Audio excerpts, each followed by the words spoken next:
Hey guys, it's the Villaman here, home theater enthusiast and lover of all things tech, and look what we have here. This is the brand new series from Arendal Sound. This is their 1528 line of speakers, and as you may know, I had the 1728 in my old home theater, and this model, this series actually, sits above the 1728, so this is their more high-end premium offering, and today we're going to dive deep into the box and see what it's all about. Might even give you a little preview. All right, so let's dive into this box, and I think before I even do that, I should just maybe put this one on top of that one so it's higher and easier to get into. These are no joke, by the way. It is heavy with a capital H. So that's how you know it's well built. Arendal Sound, of course, are known for using high density fiberboard to manufacture their speakers versus the MDF, medium density fiberboard. So their cabinets are extremely rigid and inert and just, you know, solid. Okay, so it is double boxed. Okay, maybe this was a mistake. Maybe I should have unboxed this on the floor. All right, let's put it on the floor and take it from there. Won't be too hard.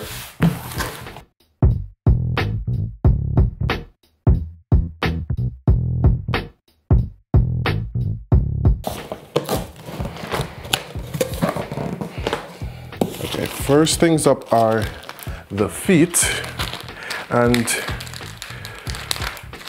the gloves.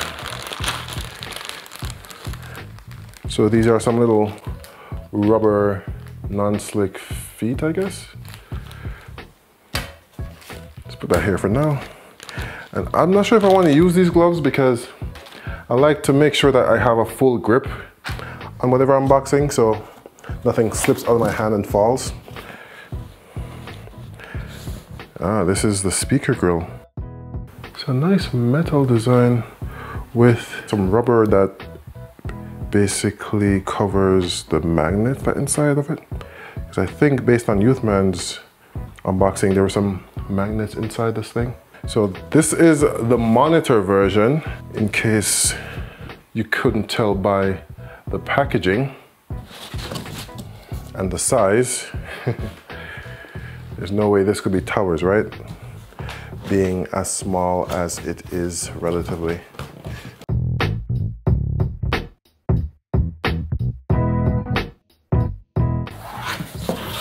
Now we should be able to just slide this thing out. Just walk it out. I mean, I guess I could flip it all the way over and just pull the box off, but why make it so easy?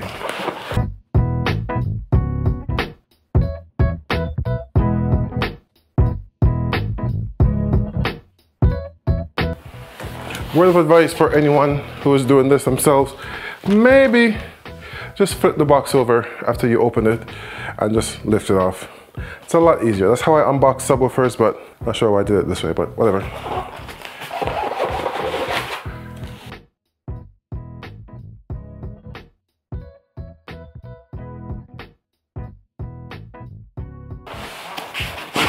Whew. I'm not weak, this is just heavy.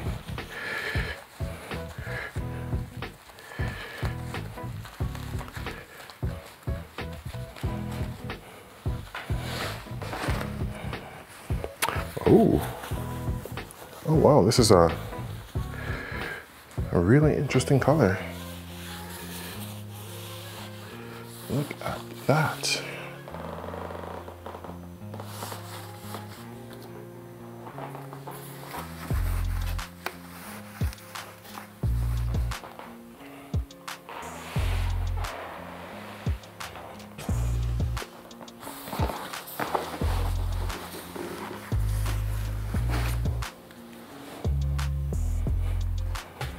I think I'll just put it in this thing so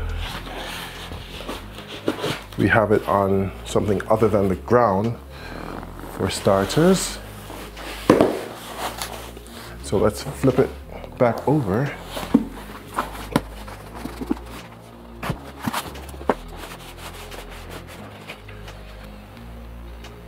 That is a really good looking speaker. Like, really good looking.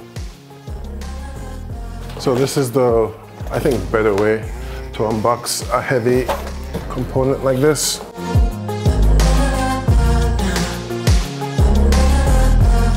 And just so these speakers have a place to rest, Arendal also sent over the 1528 stands. Another pair of gloves, as well as pedestal stand, or the stand pedestal. We have a bunch of different feet of the isolation kind. It's made of rubber, so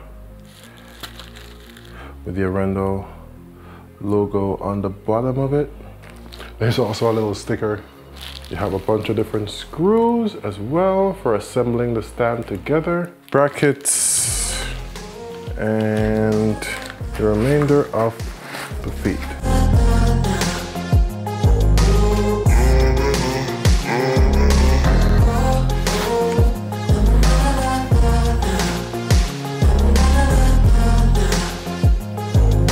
Is this? Oh, I think this is the center, like the support column for the stand, which is definitely a new design for me. Haven't seen one like that before. Let's put this here. These look like outrigger feet, so it has some stability.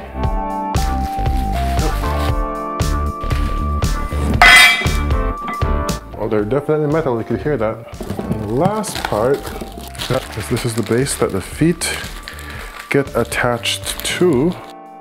Personally, I've always been a floor standing or wall mounted speaker kind of guy, so I've never had to assemble stands, at least not in a really long time. I think some of my first speakers had stands. So since this is the monitor, then you have the stands that go with it. Some assembly required. And this is not the final packaging, of course. When they get around to final packaging, then they'll probably have some instructions included in the box. But for now, I'm just gonna have to figure this out myself, which isn't that hard. This goes in here to create a flat surface. Yeah, it's not that hard to figure out. This is what happens when you're one of the first in the world to use a product.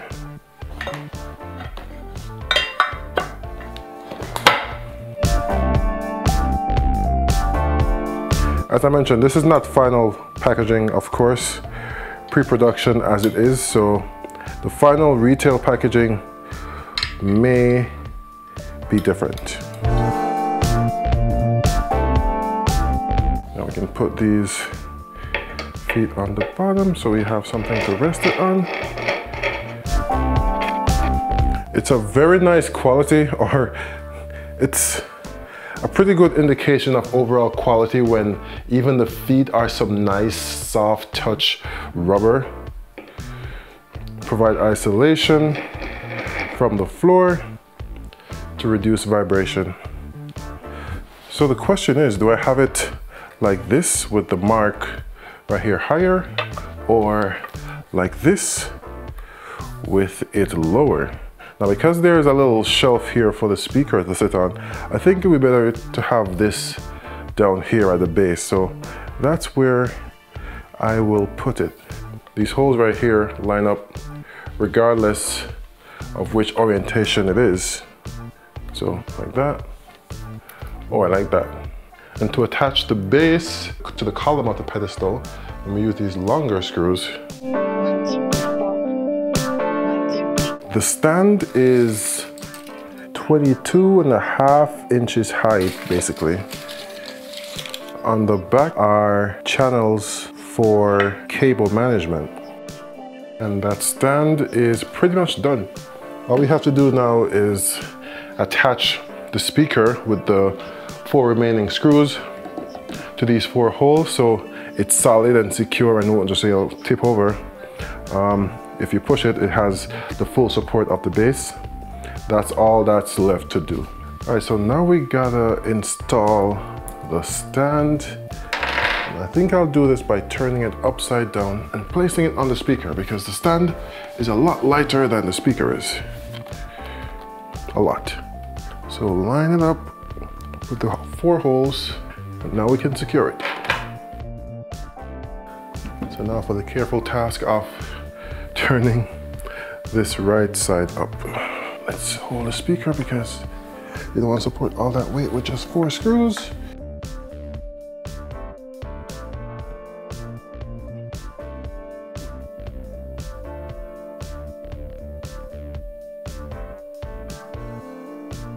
So as you may be able to tell from the unboxing so far, these speakers are built incredibly well with a high bill of materials. They are as solid as a rock. Yeah, there are several speakers in the 1528 lineup. Firstly, there are the towers, which are the largest among the speakers of the line. Then there is the monitor, which is the one I have behind me here. And also there is the center channel, which is similar to this monitor, which with a different configuration. Then there's a Center Plus, which is almost as large as the towers, just in a horizontal configuration. Then there is the bookshelf, and then the 1528 Slim, which is a slimmer bookshelf, which is not as deep and have a lot more flexibility as far as placement is concerned, on wall, what have you. But all the speakers in the line share a 28mm lithium magnesium tweeter, as well as a carbon graphene mid-range driver, as well as an aluminum bass driver with inverted surrounds, which I think look really cool. Those materials make the drivers very rigid and less prone to distortion, especially at high levels. And with the 1723 towers that I had, I could push those as far as I wanted to without any distortion. So I see these performing even better than that because these are built so much better. As far as specs for these monitors are concerned, as I mentioned before, it has a 28mm lithium magnesium tweeter in an elliptical waveguide, and sitting under that is a 5-inch carbon graphene mid-range driver, and sitting below those are 2 aluminum bass drivers with an inverted surround. It has a plus or minus 2 dB frequency response of 38 Hz to 20 kHz and an F3 of 35 Hz. So think of, say, the F10 as the minus 10 dB point from the mid-band frequency. So when people say a plus or minus 3 dB frequency response, it means that the frequency response of the speakers goes up or down at most 3 dB for a given frequency range. So the F10 would be minus 10 dB from that mid-band frequency range. The speaker is 32 inches high by 11.5 inches wide and 17.5 inches deep, and weighs in at 47 kilograms, which is a stout 104 pounds.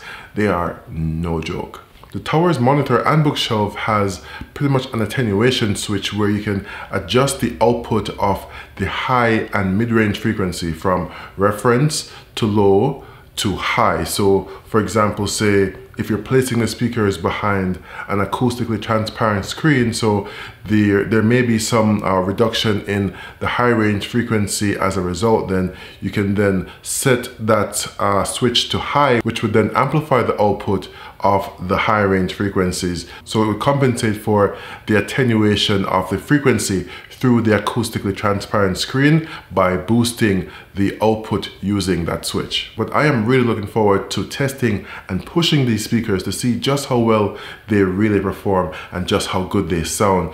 I have it paired with my Trinnov Altitude 16 processor, as well as a PowerSound A51 amplifier. The recommended amplifier power is up to 700 watts, so the A51 will have a grand time with it. Just from my initial listening, these 1528 monitors have such a full sound that you'd think they were towers. And this is how they would compare to the 1723 monitor. I definitely need to do these speakers justice, and I'm in the process of treating this room acoustically. So I have some panels from GIK already on the wall, but there are still a few more changes I need to make for this room, or make to this room, so that I definitely have the best environment to really understand how these speakers sound. And when I get that done, I'll be creating some demos, both the audio demo and maybe a movie demo. But since I only have 2 speakers, I'm not sure how good a movie demo would be. So we'll see if I go there, but definitely a music demo to see just how good these sound with music. So don't forget to subscribe if you haven't yet. Let me know in the comments what you think about these speakers. I've also left links in the description if you want to learn more about these speakers or buy one for yourself, because I'm sure these are going to be very popular. Thanks for watching, and thanks to Arendal Sound for sending out these speakers so I can be one of the first people in the world to actually get them into my space and test them, so I can bring them to you guys and let you know what I think and how they perform. Thanks for watching, and until next time, this has been your friendly neighborhood villain man saying be safe and peace.